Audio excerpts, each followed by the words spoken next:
إن الحمد لله سبحانه وتعالى نحمده ونستعينه ونستغفره ونستهديه ونعوذ بالله من شرور أنفسنا ومن سيئات أعمالنا. من يهده مولانا سبحانه وتعالى فهو المهتدي ومن يضلل فلن تجد له وليا مرشدا.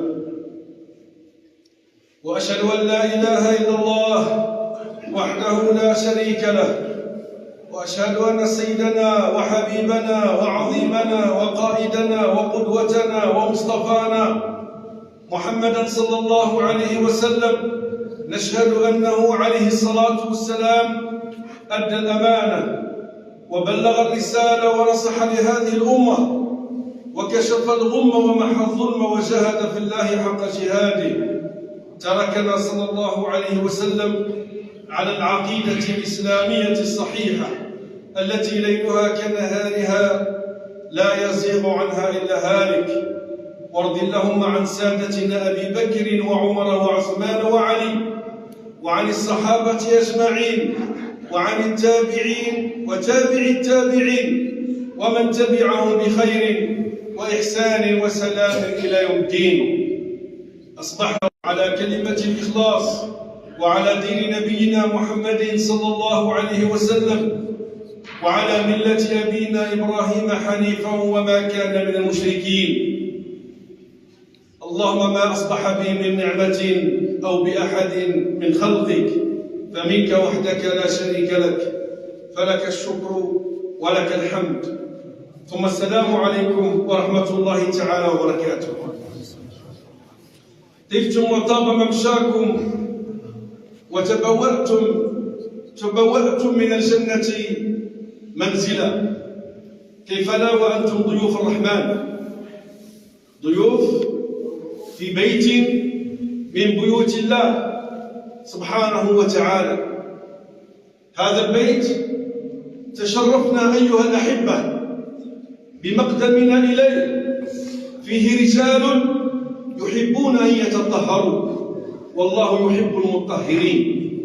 رجال لا تلهيهم تجارة ولا بيع عن ذكر الله وإقام الصلاة وإيتاء الزكاة، يخافون يوما تتقلب فيه القلوب. إذن نحن اليوم في هذا المسجد السعيد، والذي إن شاء الله سوف يكون جمع تبرعات لهذا المسجد.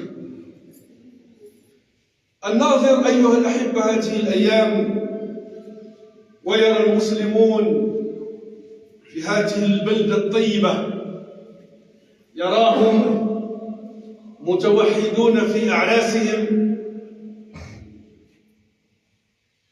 لا ينفك أيها الأحبة لساننا أن نتذكر أحاديث النبي عليه الصلاة والسلام الدالة على هذه اللحمة وهذه الوحدة.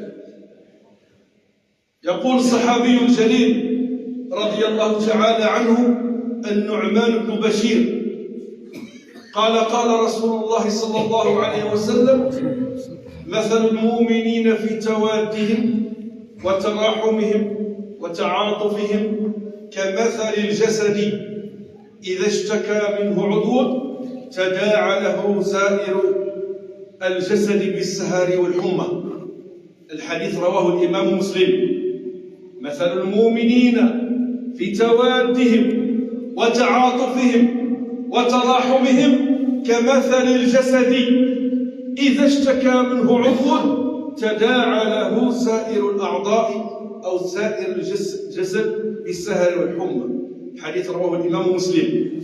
وفي حديث آخر: إذا اشتكى منه أو كمثل الجسد الواحد، كما ذكر القرطبي ذلك، كمثل الجسد الواحد إذا اشتكى منه عضو تداعى له سائر الجسد بالسهر والحمى.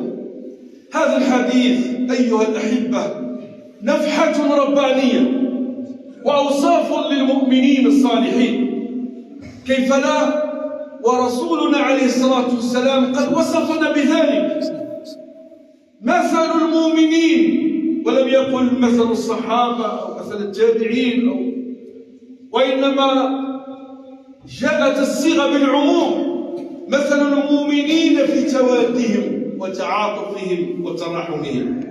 هذا الحديث رواه الصحابي الجليل النعمان بن بشير، هو النعمان بن بشير ابن ثعلبة ابن السدي الخزرجي الأنصاري من مدينة رسول الله عليه الصلاة والسلام. هذا الصحابي ولد أول مولود يولد للأنصار بعد هجرة النبي عليه الصلاة والسلام إليهم إلى المدينة المنورة، ولما ولد أخذته أمه إلى الرسول عليه الصلاة والسلام فقال لها: إن لولدك هذا شأن عظيم، سوف يبعث وحيد ويقتل شهيد ويدخل إلى الجنة.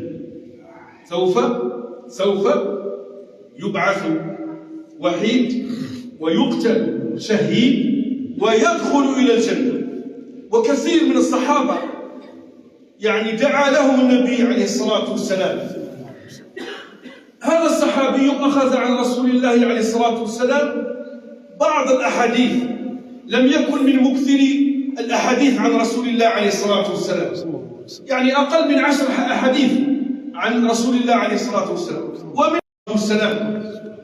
وحضر جميع الخلفاء الراشدين إلى دولة بني أمية، إلى يزيد ابن معاوية، يزيد بن معاوية جعله واليا على، إلا أنه رضي الله تعالى عنه لما قتل يزيد بن معاوية قفل وعاد وبايع عبد الله بن الزبير. لذلك باش تطبق عليه حديث النبي عليه الصلاة والسلام يموت شهيدا، فقتل رضي الله تعالى عنه في السنة 65 لهجرة النبي عليه الصلاة والسلام عن عمر 65 سنة رضي الله تعالى عنهم أجمعين. روى لنا هذا الحديث عن رسول الله عليه الصلاة والسلام فقال: تراحمهم كمثل الجسد إذا اشتكى منه عضو تداعى له سائر الجسد بالسهر والحمى. هذا هو عنوان المؤمنين اليوم. أنت وأنت ترى أمس كنا في عقود واليوم في عقود وفي الليل في عقود وتجد الناس تلتف حول بعضها. اليوم كنا في عز جماعي في تورفين، وإن شاء الله بعد غدوة عندنا عز جماعي هنا في صبخة، ومن بعد عندنا، وهكذا. هذا التلاحم الذي تعيشه البلاد يجب أن يشكر ويجب أن يذكر. غيركم متفرقون لا يشم بعضهم البعض، غيركم كل واحد حكم داره وضرب النحل. هذه الأفعال التي نقوم بها في هذه البلاد وفي البلاد المجاورة وفي البلدان وفي الجزائر عامة إنما تدل على صفاء قلوب المؤمنين. أنت تستدعيني إلى الطعام وأنا أستدعيك إلى الطعام، أنت تأتي إلي وأنا أأتي إليك وقلوبنا صافية.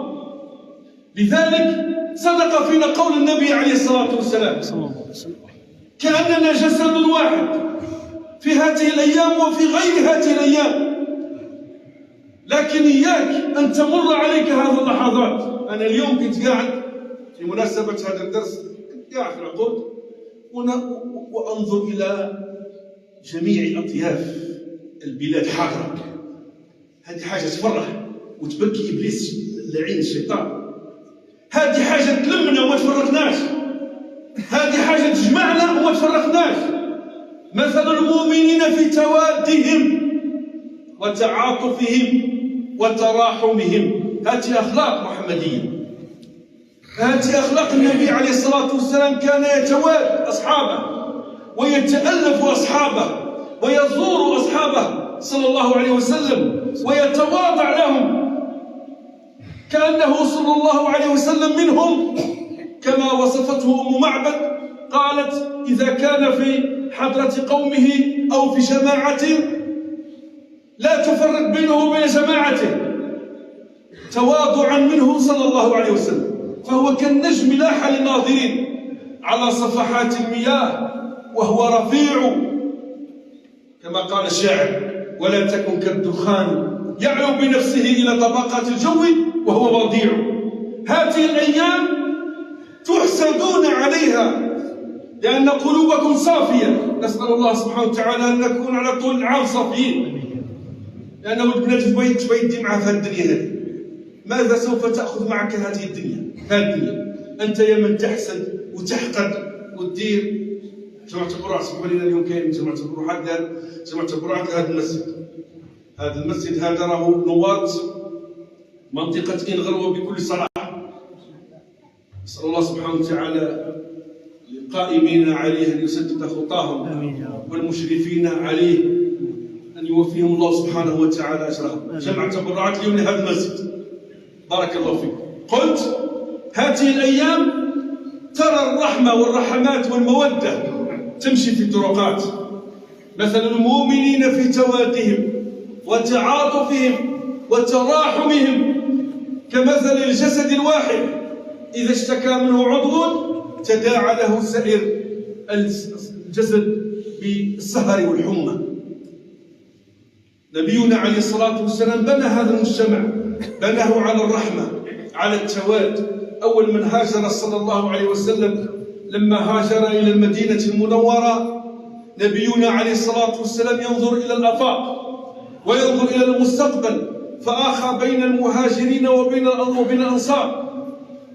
المهاجرون الذين هاجروا من مكة إلى المدينة، والأنصار الذين ناصروا النبي عليه الصلاة والسلام. كانت منذ القدم بينتهم شحناء، فاستطاع صلى الله عليه وسلم أن يوحدهم. ثم بعد ذلك بنى المسجد، لأن أين يكون التعاطف والتراحم والتآزر؟ وأنا نسول على خويا اللي ما جاش يكره لاباس عليه، أنا نسول على جاري صلى معنا الصبح والظهر ما صلاش معنا ياك لاباس ياك ما هو مريض. لذلك جاءت حكمة صلاة الجماعة، ينظر بعضنا إلى البعض ولينظر بعضنا إلى حال البعض. الغني ينظر إلى الفقير، الصحيح ينظر إلى المريض، الحاضر ينظر إلى الغائب. لذلك جعلت الصلوات الخمس وجعلت الجمعات وجعلت الدروس في المساجد باش نذاكروا بعضنا ونعود لما فعله النبي عليه الصلاة والسلام منذ أكثر من 14 قرن. مثل المؤمنين في توادهم وتعاطفهم وتراحمهم كمثل الجسد الواحد إذا اشتكى منه عضو تداعى له سائر الجسد بالسهر والحمى. أنت اليوم لو كان ظفرك ممسوس قلبك يتحرك، لو ودنك شوية تزنزن الأعضاء تاعك كل يروحوا معاها، حكمتك شوية سخانة الجسم تاعك كل ينهار ويتعاطف مع بعضه. ذلك هو المجتمع المسلم الذي ابتغاه نبينا عليه الصلاة والسلام وأسس عليه دولته. هذه الدولة الإسلامية بقيادة محمد صلى الله عليه وسلم سيدنا محمد إنما قامت على المودة والاتحاد والترابط والتراحم. ألا اليوم كما قال صلى الله عليه وسلم في حجة الوداع ألا أن اليوم لا فرق بين عربي وعجمي إلا بالتقوى، لا فرق بين أبيض وأسود إلا بالتقوى، إن أكرمكم عند الله أتقاكم. هذا الميزان يجب أن نزن به هذا المجتمع اللي احنا نعيش فيه. إن أكرمكم عند الله أتقاكم. المليح فينا والمخير فينا واللي نقدموه قدام الناس واللي نرفعوه فوق راسنا شكون هو؟ ذلك المتقي اللي يعرف ربه سبحانه وتعالى. إذا نبينا عليه الصلاة والسلام أسس هذا المجتمع، مجتمع فيه الترابط، فيه التراحم، فيه التآزر، ونحن بذلك أيها الأحبة ننهج منهج النبي عليه الصلاة والسلام في توادنا وفي تراحمنا. وما الأعراس الجماعية هذه إلا نوع من أنواع التعاطف والتراحم والتآزر والوحدة بين المجتمع. الله يكثر منها، الله يكثر منها. احنا زمان كنا نحلموا باش لا زوز عباد يتعرسوا، لا زوز عباد يتعرسوا حتى يولينا 13 14 15 وكاين اللي عنده 20 عريس و20 عروس، يعني شحال؟ 40 عائلة. الله يبارك، 40 عائلة توحدت. هذا هو المجتمع الذي نسعى إليه ويسعى إليه الإسلام. نسأل الله سبحانه وتعالى أن يجعلنا ممن يستمعون القول ويتبعون أحسنه، كما نسأل سبحانه وتعالى أن يسهل للعرسان يعني حياة طيبة